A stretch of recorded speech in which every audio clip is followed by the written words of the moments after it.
It is April 1923, inside a sweltering room at Cairo's Continental Hotel. A wealthy British aristocrat, Lord Carnarvon, is thrashing in his bed, delirious from a severe, unexplained fever. At exactly 1:55 a.m., he takes his final breath, and in that precise moment, the entire Cairo city power grid fails, plunging millions into absolute, suffocating darkness. Thousands of miles away, on an English country estate, Carnarvon's pet terrier, Susie, suddenly sits up, lets out a blood-curdling howl, and drops dead on the floor. It reads like a cheap horror novel, but these were documented events that forced the world to ask a terrifying question. Had this man triggered a 3,000-year-old trap, or were we watching a completely different kind of monster at work? 6 months earlier, in the desolate stretches of the Valley of the Kings, a sickly, desperate archaeologist named Howard Carter was out of time. He was on his absolute last season of funding when his crew finally hit stone steps buried under the sand. When Carter broke the plaster seal on the door, he uncovered thousands of solid gold artifacts, perfectly preserved and entirely missed by grave robbers. But almost instantly, a rumor seeped out of the excavation site. Locals whispered of a warning inscribed near the burial chamber, promising that death would come on swift wings to anyone who disturbed the resting pharaoh. Over the next 6 years, 22 people loosely connected to the tomb died in horrific, bizarre ways. A radiologist who x-rayed the mummy fell ill and perished. A secretary suffered a heart attack, prompting his grieving father to jump from a 7th-floor window. As the bodies piled up, global newspapers stopped asking if a curse was real. They accepted it as an absolute fact. An ancient evil was awake, and it was hunting. There is one massive flaw in the story of the ancient curse. The terrifying clay tablet promising death on swift wings never existed. It was entirely fabricated. The lie started with a business contract. The Times newspaper had secured an exclusive deal to report on the excavation. Every other reporter in the world was locked out, desperate for an angle that would sell papers. One afternoon, a frustrated rival journalist essentially asked a tomb security guard if there were any ancient hexes on the door. The guard offered a silent, polite smile in response. From that single, quiet smirk, the reporter drafted an entire mythology about a cursed tomb. This fiction was so compelling that it bypassed human logic. Even brilliant minds like Sherlock Holmes creator Sir Arthur Conan Doyle publicly stated his belief that an evil elemental was killing the excavation crew. We treat the Curse of the Pharaohs like a piece of ancient Egyptian mysticism.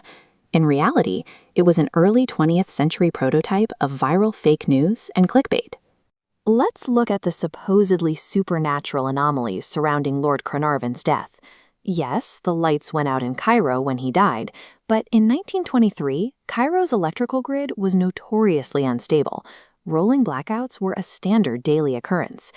This animated time zone diagram explains the synchronized death of his dog Susie.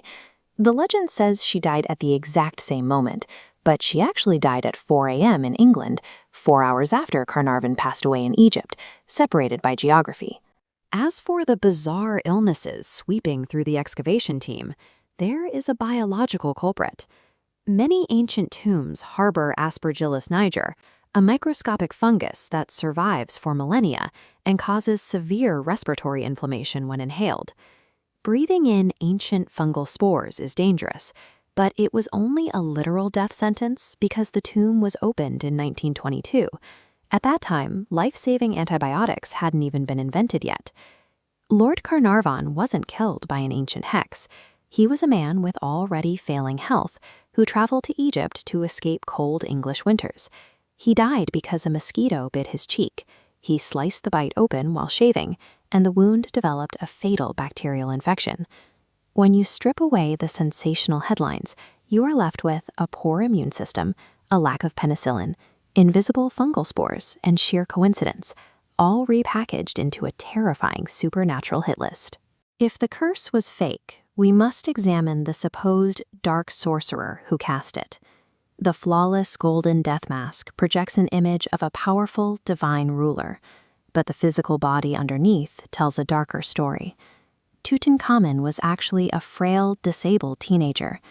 Due to generations of intense royal inbreeding, he suffered from severe bone disease and endured devastating bouts of malaria.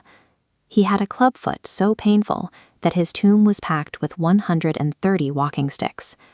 During his short life, his reign was considered an utter failure. He was viewed as such an insignificant, weak king that his successors deliberately scrubbed his name from monuments and historical records.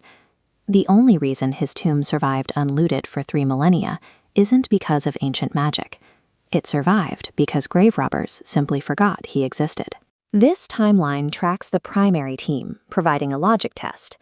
If a trap was triggered in 1922, those handling the body should have died immediately, but Dr. Douglas Derry, who unwrapped the mummy, lived to 87, and Howard Carter lived another 16 years. Journalists would constantly track Carter down, begging him for a quote about the terrifying curse claiming his friends. His recurring, blunt response was always the same: "I am still alive." When statisticians later analyzed the Westerners present at the opening of the tomb, their average lifespan was 73 years.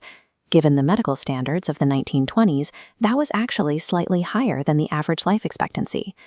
Ancient Egyptians held one core theological belief above all others.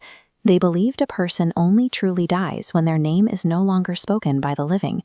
For 3,000 years, Tutankhamun was erased from history. His monuments were buried, his records destroyed, and his name entirely forgotten. By his own culture's standards, he was completely, utterly dead. Then, a frustrated reporter invented a story about a curse. That single lie was reprinted in thousands of newspapers, translating the forgotten boy king's name into every language on Earth. The media didn't unleash a curse that killed the excavation team. Instead, the newspapers accidentally provided the exact mechanism that granted a frail, disabled teenager the eternal life he had always sought.